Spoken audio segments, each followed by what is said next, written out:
오늘 시편은 성전에 올라가는 노래라는 표제어를 가지고 있습니다.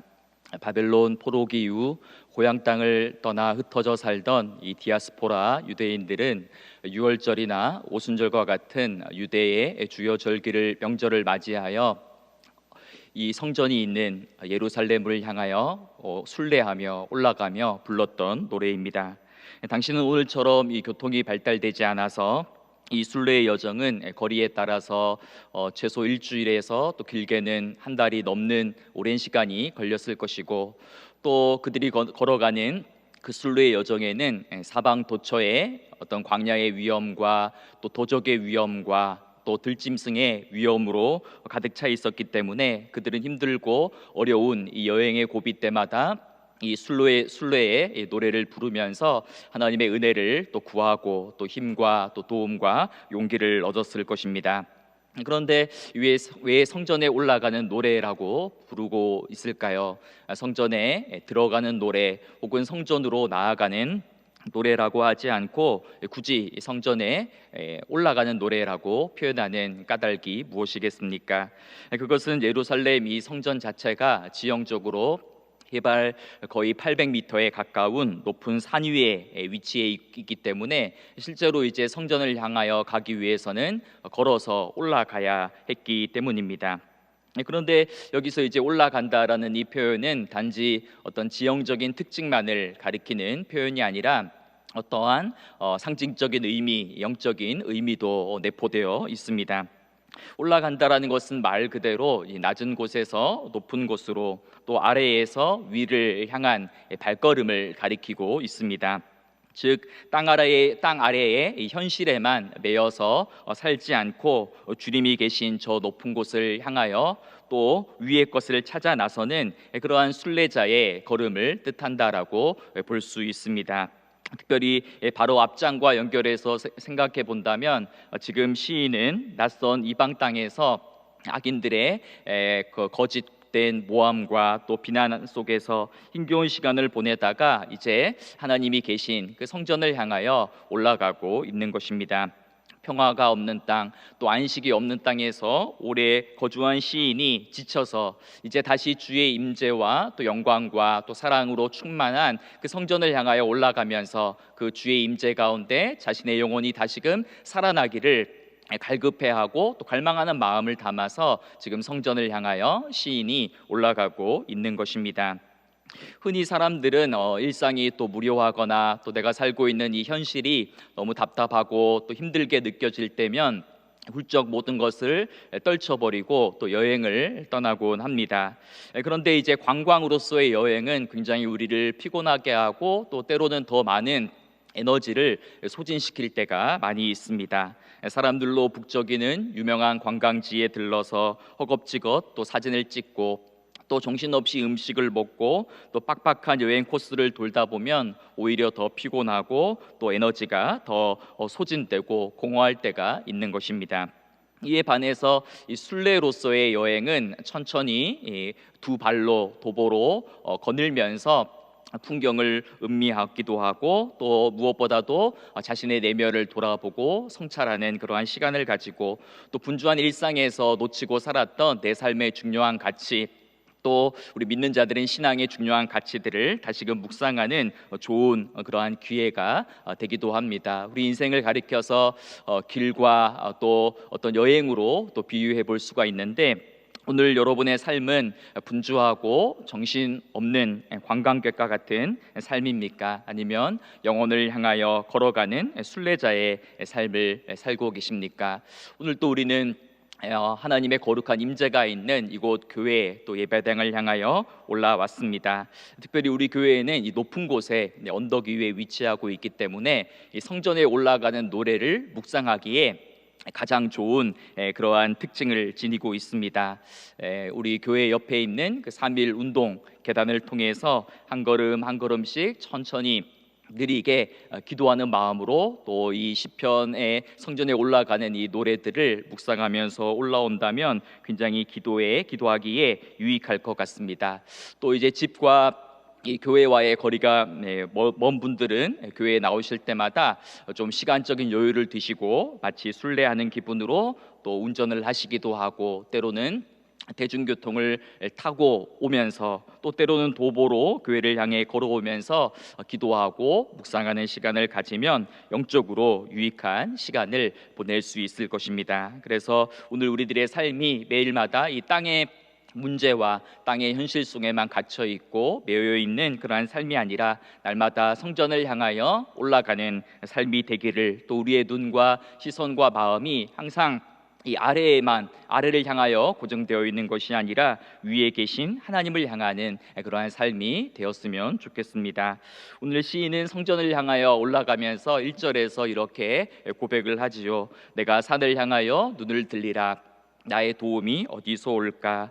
지금 시인은 예루살렘 성전을 향하여 올라가면서 고개를 들어서 산을 바라보고 있습니다. 그런데 우리말 성경에는 산이라고 되어 있지만 원문에는 산들이라는 복수형으로 기록되어져 있습니다. 지금 시인은 눈을 들어서 여러 산들을 바라보고 있습니다. 그렇다면 지금 시인이 바라보고 있는 그 산들이란 무엇이겠습니까? 지형적으로 예루살렘은 아주 높은 해발 780m의 높은 고지대에 위치해 있고 또 여러 산과 골짜기들에 의해 마치 병풍처럼 이렇게 둘러싸여 있는 그러한 위치에 있습니다. 즉 동쪽으로는 기드론 골짜기를 중심으로 감난산이 있고 또 서쪽으로는 중앙 골짜기를 중심으로 또 산지가 형성되어 있고 또 남쪽으로는 흰돔의 골짜기가, 또 북쪽에는 모리아산이 자리 잡고 있습니다. 이런 지형적인 특징을 시편 125편 2절은 이렇게 잘 드러내고 있는데요. 산들이 예루살렘을 두름과 같이 여호와께서 그의 백성을 지금부터 영원까지 두루시리로다라고 그렇게 말하고 있습니다. 즉 예루살렘은 이 산과 골짜기로 에워싸인 천년의 그러한 요새와도 같았습니다. 그리고 이러한 어떤 지형적인 특징은 적군의 위험으로부터 이스라엘을 지켜주고 보호해주는 그러한 방패와 같은 역할도 했습니다. 지금 시인은 예루살렘 성전을 향하여 올라가는 이 순례의 여정에서 자신의 눈앞에 펼쳐져 있는 하나님의 성전이 있는 시온산과 그 주변의 산들을 바라보고 있습니다. 즉 시인은 하나님의 성전이 있는 그 시온산과 또 그 시온산을 둘러싸고 있는 여러 산들을 바라보면서 나의 도움이 어디서 올까라고 묻고 있습니다. 그리고 그 물음에 대하여 스스로 자답하기를 나의 도움은 천지를 지으신 여호와께 있습니다라는 그러한 고백을 하고 있습니다. 즉 시인은 자신의 도움이 어디서 오는가라는 그 질문을 던지면서 자신의 도움은 예루살렘을 둘러싸고 있는 저 높은 험악한 산 자체가 아니라 바로 그 산을 지으시고 또 천지를 지으신 여호와께로부터 자신의 도움이 온다라고 그렇게 고백하고 있습니다. 특별히 시인은 하나님을 설명할 때에 천지를 지으신 분이다라고 묘사하고 있습니다. 하늘과 땅과 그 가운데 있는 모든 것들을 지으신 전능하신 그 하나님, 온 우주를 창조하시고 세상과 또 우리 인간과 또 나 자신을 창조하신 그 하나님께만 나의 삶에 또 우리 삶의 모든 문제에 대한 해답이 있고 또 전능하신 그 하나님만이 우리의 참된 힘과 도움과 구원이 되신다라는 그러한 고백을 하고 있습니다. 우리는 어려운 일을 만날 때 어디를 바라보고 있습니까? 또 어려운 일을 만날 때, 힘겨운 일을 만날 때 누구에게서 도움을 요구하고 또 누구를 향하여 손을 내뻗고 있습니까?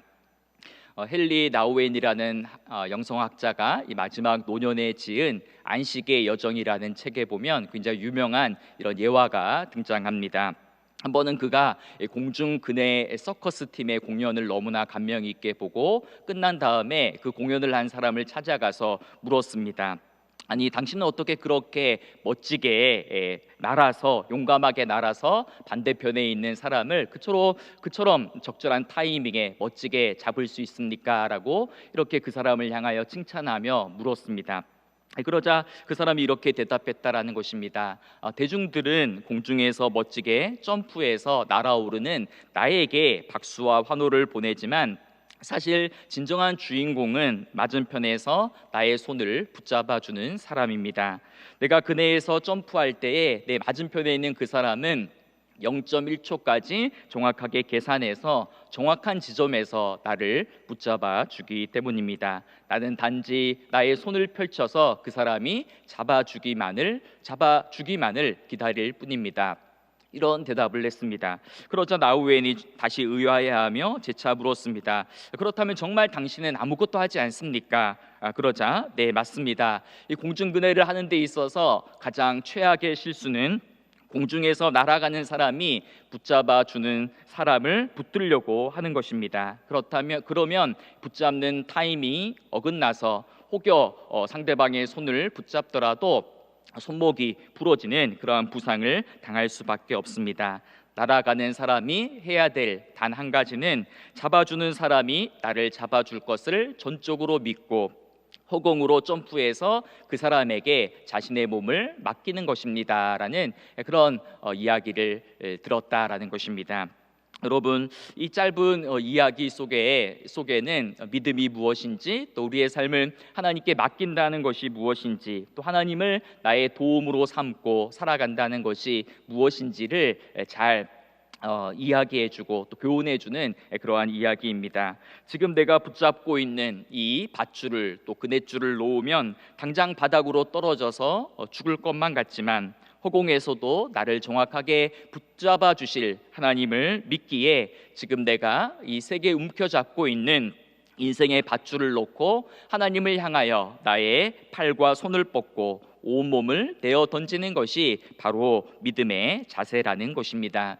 여러분, 우리는 인생을 살아가면서 어떤 밧줄을 붙잡고 어떤 그net줄을 붙잡고 꽉 쥐며 살아가고 계십니까?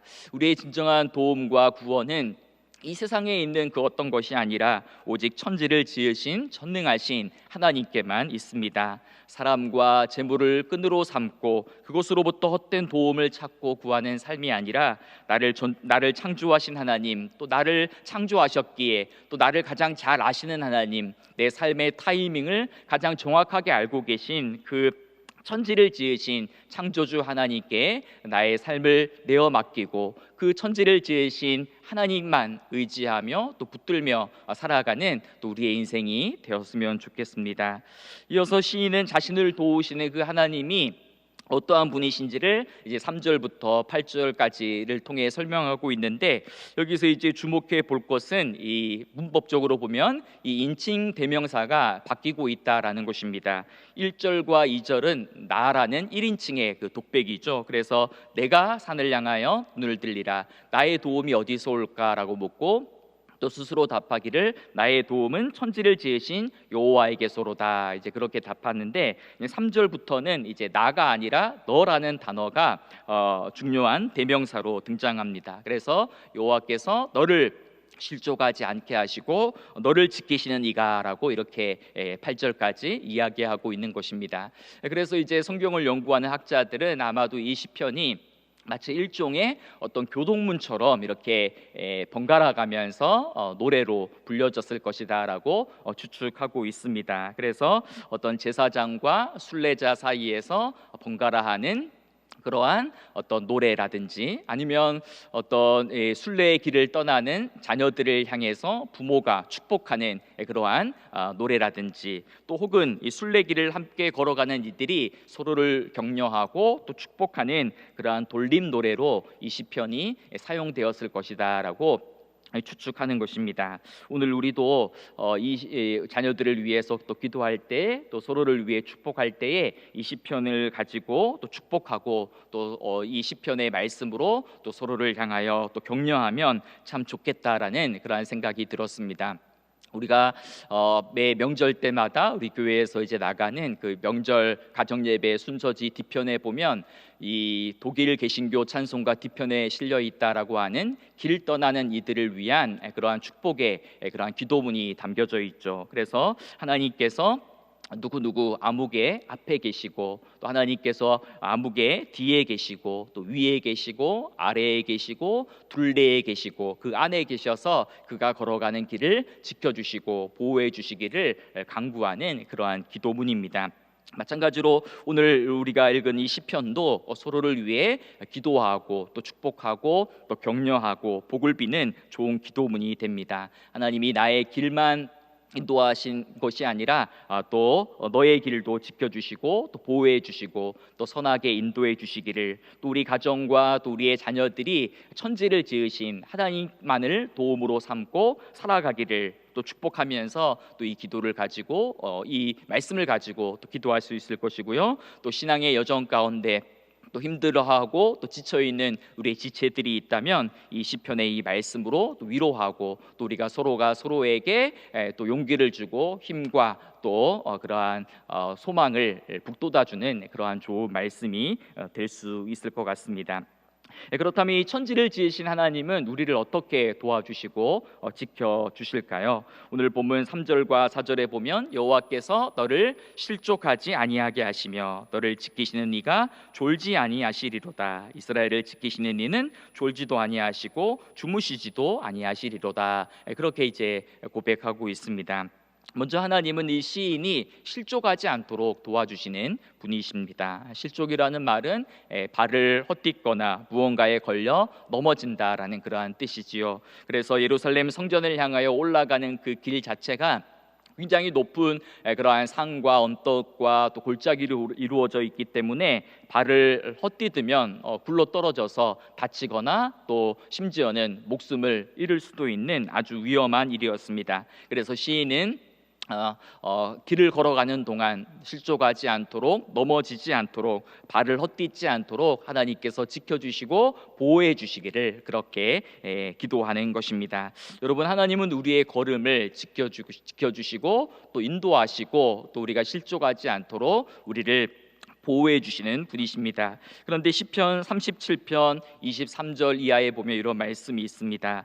여호와께서 사람의 걸음을 정하시고 그의 길을 기뻐하시나니 그는 넘어지나 아주 엎드러지지 아니함은 여호와께서 그의 손으로 붙드심이로다 라는 말씀이 있습니다. 하나님은 우리의 길과 걸음을 정하시고 또 우리의 길과 걸음을 인도해 주시는데 때로는 길을 가다가 우리가 넘어질 때가 있다라는 것입니다. 그럼에도 넘어져도 엎드러져서 망하지 아니하는 이유는 하나님께서 그의 강한 오른손으로 다시금 우리를 일으켜 세워주시고 우리에게 또 힘과 용기를 주시는 분이시기 때문이다라는 것입니다. 또한 시인은 오늘 하나님은 어떠한 분이신가, 바로 졸지도 아니하시고 주무시지도 않는 분이시다라고 묘사하고 있습니다. 특히 이 졸지도 아니하신다라는 이 표현이 오늘 본문 속에서 3번씩이나 반복되고 있습니다.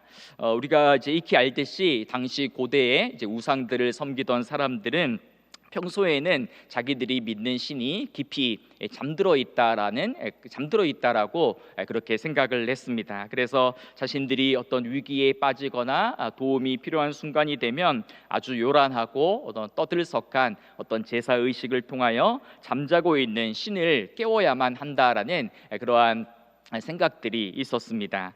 구약에 등장하는 대표적인 그 우상이 바알 신이지 않습니까? 농사를 짓고 살아가던 사람들에게 있어서 굉장히 중요한 것이 이 어떤 날씨의 문제였습니다.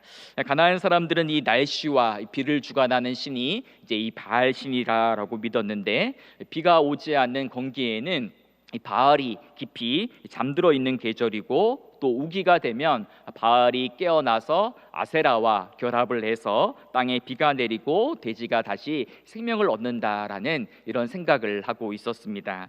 그래서 오늘 본문의 시편 기자는 바로 이러한 바알 신에 맞서서 하나님은 해마다 어떤 계절의 변화에 따라 죽었다가 살아나는 신이 아니고 또 잠을 자다가 깨는 그러한 우상들과는 차원이 다르다라는 것입니다. 이스라엘을 지키시는 이는 졸지도 아니하시고 주무시지도 않는 분이시다라고 고백하는 것입니다. 창조주 하나님은 주무시거나 쉬지 않으시고 영원히 살아계셔서 끊임없이 불꽃 같은 눈동자로 우리를 주목하고 계시고 당신의 백성들을 지키시며 보호하시는 분이시다라는 그러한 고백입니다. 우리가 인도의 성자라고 불리우는 이 썬다싱이라는 사람이 이러한 하나님의 모습을 이 인디언들이 하는 성인식의 그 모습에 빗대어서 설명한 적이 있습니다.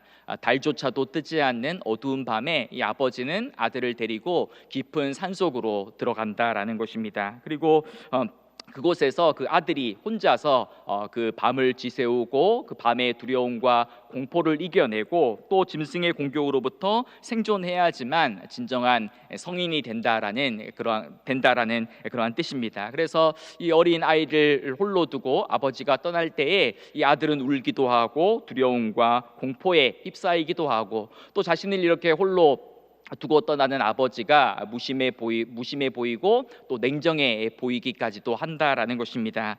하지만 이제 밤을 지새우고 동이 튼 후에야 아들은 깨달았다고 합니다. 아버지는 자신을 홀로 버려두고 떠난 것이 아니라 혹시라도 밤새 사나운 짐승이 나타나서 그 아들을 해치지는 않을까, 밤새 나무 뒤에 숨어서 뜬 눈으로 밤을 지새우며 화를 겨눈 채 자신을 지켜주고 있었다라는 사실을 다음 날 깨닫게 되었다라는 것입니다. 이 썬다싱은 하나님의 모습이 마치 이와 같다라고 이야기합니다. 비록 아들의 눈에는 아버지가 보이지도 않고 또 아버지가 일하지 않는 것처럼 보이지만 하나님은 졸지도 아니하시고 주무시지도 않으시며 우리를 지키시고 보호하신다라는 것입니다. 우리는 믿음이 작고 또 믿음이 여려서 때로 우리 눈에는 하나님이 없는 것만 같고 또 하나님이 주무시는 것만 같은 하나님의 임재보다는 하나님의 부재를 더 많이 경험할 때가 있습니다. 하지만 우리가 믿는 하나님은 졸지도 아니하시고 주무시지도 아니하시며 항상 불꽃 같은 눈동자로 우리를 지켜보시며 살아계셔서 우리를 지키시고 보호하시는 분이시다라는 사실을 날마다 기억하는 우리 모두가 되었으면 좋겠습니다.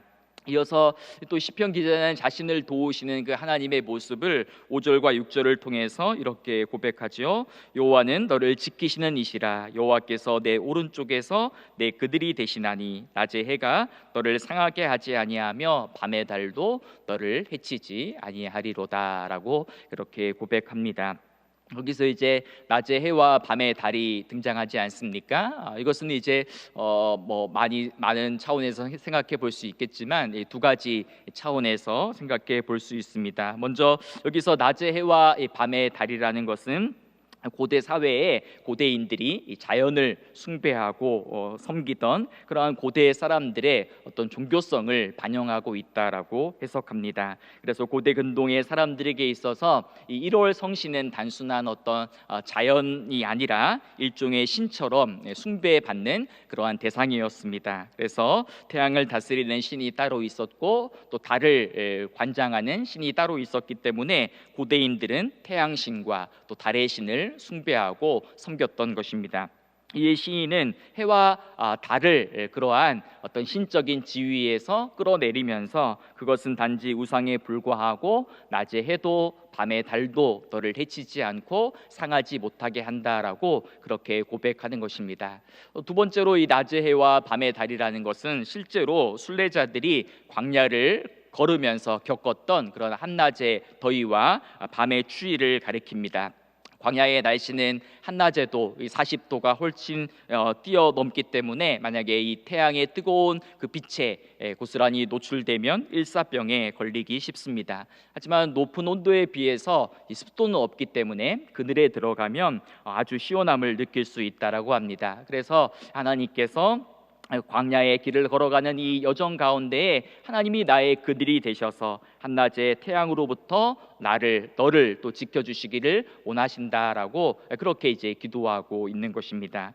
또한 달빛은 태양보다는 뜨겁지는 않지만 고대 사회에서 이 달빛은 사람들에게 정신적으로 좋지 않은 영향을 준다라는 그러한 생각들이 있었습니다. 그래서 낮에 강한 햇빛에 시달린 사람이 밤이 되어서 이 추운 냉기 속에서 달빛을 보고 잠이 들면 어떤 심한 현기증을 느끼기도 하고 또 환영에 시달리기도 해서 이 정신병에 든다라고 그렇게 생각을 했습니다. 이 시편 기자는 이 머나먼 순례의 여정을 떠나는 동안 하나님께서 친히 그들이 되어 주셔서 또 낮에 그 태양으로부터 또 밤에 그 달빛의 영향으로부터 자신을 지켜주시고 또 보호해 주시기를 그렇게 기도하는 것입니다. 우리가 잘 알듯이 출애굽한 이스라엘 백성들은 이 40년 동안 광야에서 방황할 때에 하나님께서는 낮에는 구름 기둥으로 또 밤에는 불 기둥으로 그들을 지켜주시고 인도해 주셨습니다.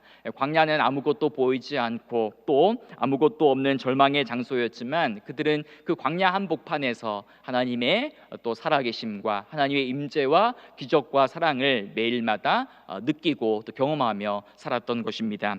그런데 이제 시간이 흘러 이제 이스라엘 백성들은 광야의 떠돌이 신세가 아니라 정치적으로 강성한 다윗과 솔로몬 시대를 이루었고 또 지형적으로도 튼튼한 천년 요새와도 같은 이 예루살렘에 정착하게 되었습니다. 그러자 이후로 이스라엘 백성들은 교만이 행하기 시작하였고 이 하나님을 의지하기보다는 이 예루살렘의 높은 산과 골짜기들을 더 믿고 의지하는 그러한 실수를 범하게 되었습니다. 그리고 하늘과 땅을 창조하신 그 하나님을 성전이라는 특정한 시간과 장소와 공간 안에 가두는 오류를 범하게 되었고 결국 바벨론에 의해 멸망당하고 포로로 끌려가는 그러한 신세가 되었던 것입니다. 그러하기에 아마도 예루살렘을 향하여 예루살렘 성전을 향하여 떠나는 이 순례자들은 이 1년에 한 차례 혹은 1년에 3차례 예루살렘을 향해 순례하면서 아마 자신들의 그런 부끄러운 역사를 돌아보았을 것입니다. 자신들이 정말 붙들고 의지해야 될 것은 저 예루살렘이 아니라 천지의 창조주이신 여호와 하나님이시고 또 자신들이 정말 두려워해야 될 것은 저 가나안 땅의 해와 달과 어떤 별을 관장하는 가나안의 신들이 아니라 만군의 여호와 하나님이라는 사실을 깨달으며 아마 이 순례의 여정을 걸었을 것입니다. 여러분, 우리의 도움 역시 천지를 지으신 여호와 하나님께만 있습니다. 비록 지금 우리들이 거친 광야길을 걷고 있다 할지라도 하나님은 우리의 발걸음을 지켜주시고 또 낮의 해와 밤의 달로부터 우리를 지켜주시는 분이심을 항상 기억하며 우리에게 주어진 이 순례의 여정 동안 여정에서 항상 하나님만을 의지하고 붙드는 저와 여러분의 또 복된 삶이 되기를 소망합니다. 마지막으로 오늘 본문 7절과 이제 8절을 보면 여호와께서 너를 지켜 모든 환난을 면하게 하시며 또 내 영혼을 지키시리로다. 여호와께서 너의 출입을 지금부터 영원까지 지키시리로다라고 고백하고 있습니다.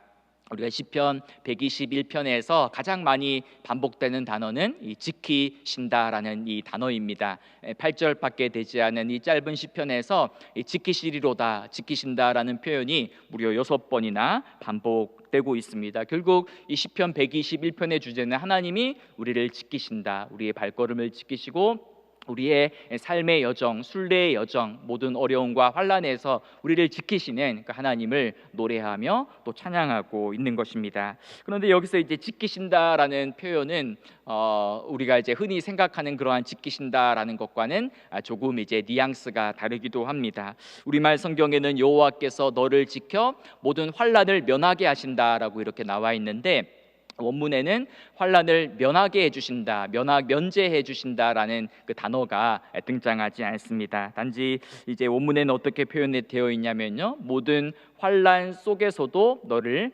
지켜주신다, 또 모든 악에서도 너를 보존해 주신다라고 이렇게 이제 기록되어 있습니다. 다시 말해 하나님을 믿는다고 해서 저절로 어려움이나 악 자체가 피해 가는 것이 아니라 또 모든 일들이 저절로 다 형통하게 풀려지는 것이 아니라 모든 환난과 또 고통을 똑같이 당하지만 그 고난과 고통 중에서도 하나님께서는 자기 백성들을 사랑하시고 지키시고 보호하신다라는 그러한 말씀의 의미인 것입니다. 우리 기독교 신앙은 악이나 고난 그 자체를 피하거나 또 물러가게 하지 않습니다. 신앙이 좋다고 해서 어떤 어려운 일을 겪지 않거나 또 고난을 당하지 않고 또 어려움 자체가 저절로 피해가는 것이 아니지요. 그래서 선인이나 악인이나 의인이나 불의한 자나 모두에게 삶의 시련과 고난과 어려움은 똑같이 찾아옵니다. 예수님께서도 우리들을 향하여서 너희가 세상에서는 환난을 당하게 될 것이다 라고 말씀하신 바가 있습니다. 요한복음 16장 33절에 보면 이것을 너희에게 이르는 것은 너희로 내 안에서 평안을 누리게 하려 함이라. 세상에서는 너희가 환난을 당하나 담대하라. 내가 세상을 이기었노라 라고 말씀하고 있습니다. 근데 가만히 이 구절을 읽다 보면 이 구절이 참 역설적인 그러한 말씀으로 들립니다. 왜냐하면 앞부분에서 전반절에서는 예수님은 너희가 내 안에 있으면 평안을 누린다라고 말씀을 하셨는데 후반절에 보면 세상에 나가서는 너희가 환난을 당하게 될 것이다라고 말씀하기 때문입니다. 우리가 세상에서는 비록 환난을 당하고 어려운 일을 당하지만 그럼에도 우리가 담대할 수 있는 이유와 근거는 바로 예수님께서 세상을 이기셨기 때문이다라고 이야기합니다. 비록 우리가 세상에서는 힘들고 또 힘겹고 또 어려운 일들을 만나지만 세상을 이기신 주님이 우리와 함께 하시기에 또 그 주님과 동행하면 그 어려움도 넉넉히 이겨낼 수 있기 때문에 주님과 함께하는 자는 그 주님 안에서 늘 세상이 알 수 없는 평안을 누리며 살아갈 수 있다라고 말씀해 주는 것입니다.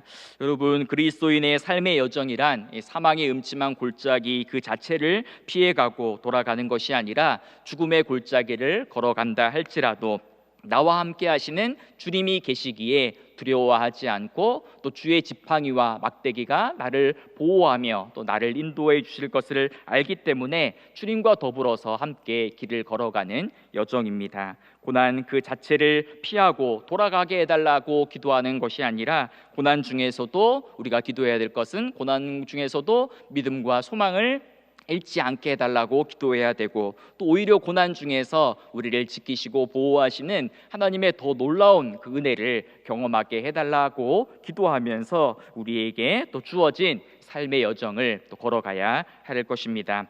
시인은 8절에서 여호와께서 너의 출입을 지금부터 영원까지 지키시리로다라고 이야기합니다. 여기서 출입이라는 것은 좁은 의미에서는 순례자들이 예루살렘 성전을 방문했다가 또 이제 자기 집으로 돌아가는 여정을 가리킬 것이고, 넓은 의미에서 너의 출입이라는 것은 하나님의 백성들의 모든 삶의 그러한 여정들, 삶 전체를 지금부터 영원까지 하나님께서 지켜주시고 보호해 주시고 날마다 주목하신다라는 그러한 말씀입니다. 사랑하는 여러분, 우리는 지금 이 하나님 나라를 향하여 걸어가는 순례자의 삶을 살아가고 있습니다. 이 순례라는 단어는 어떤 우리가 산티아고 순례길을 걸어야지만 순례길을 떠나는 것이 아니라 우리에게 주어진 우리의 일상 자체가 어떤 의미에서는 하나님을 향하는 그러한 순례의 여정이 되어야 하는 것입니다. 그래서 어떤 목사님은 이런 표현을 했죠. 일상이 바로 순례다. 그래서 우리는 일상의 순례자로 하루하루 하나님을 향하여 또 말씀을 향하여 주님과 동행하며 걸어가는 그러한 삶을 살아가야 된다라고 이야기한 바가 있습니다. 오늘 우리 시편 121편 이 말씀을 다시 한번 되새기면서 나의 일상의 순례의 여정에서 또 하나님 나라를 향해 걸어가는 이 순례의 길에서 나의 도움은 천지를 지으신 여호와 하나님께만 나의 참된 도움과 구원이 있습니다. 나의 걸음을 지켜주셔서 실족하지 않게 해주시고 낮의 해와 밤의 달로부터 나의 발걸음을, 나의 삶을 지켜주시고, 그리하여서 메마른 광야와 같은 이 삶의 길을 걸어간다 할지라도 날마다 우리와 함께 하시고 우리를 도우시며 졸지도 아니하시고 주무시지도 않으시고 우리를 향하여 불꽃 같은 눈동자로 우리의 삶을 지켜보시고 보호하시고 그 인도하시는 그 주님의 놀라운 은혜를 다시 한번 되새기면서 우리에게 주어진 이 삶의 자리와 내가 걸어가는 이 광야의 여정이 힘들고 어렵다 할지라도 주님을 그 속에서 오히려 주님을 더 깊이 경험하고 주님의 놀라운 사랑을 더 많이 경험하는 우리 모두가 되었으면 좋겠습니다. 특별히 이 순례의 여정은 나 혼자 걸어가는 것이 아니라 우리 공동체 전체가 함께 걸어가는 여정임을 기억하면서 지쳐 있는 사람, 또 낙심한 사람을 보면 그 사람을 위로해주고 또 축복해주면서 서로가 서로에게 힘과 용기를 북돋아주는 그러한 아름다운 순례의 공동체가 되기를 또한 간절히 소망하며 축복합니다. 사랑의 하나님, 우리의 도움이 천지를 지으신 여호와 하나님께 있음을 고백합니다. 저 높은 산과 언덕이 우리를 지켜주는 것이 아니라 하늘과 땅의 창조주이신 하나님만이 나의 참 도움이요 구원이심을 고백합니다. 졸지도 않으시고 주무시지도 않으며 항상 우리의 걸음을 주목하고 지키시는 그 주님의 놀라운 사랑을 날마다 기억하며 고난과 환난 속에서도 주님의 더 깊은 임재와 동행과 사랑을 느끼며 살아가는 우리 모두가 되게 하여 주옵소서. 예수님의 이름으로 기도합니다.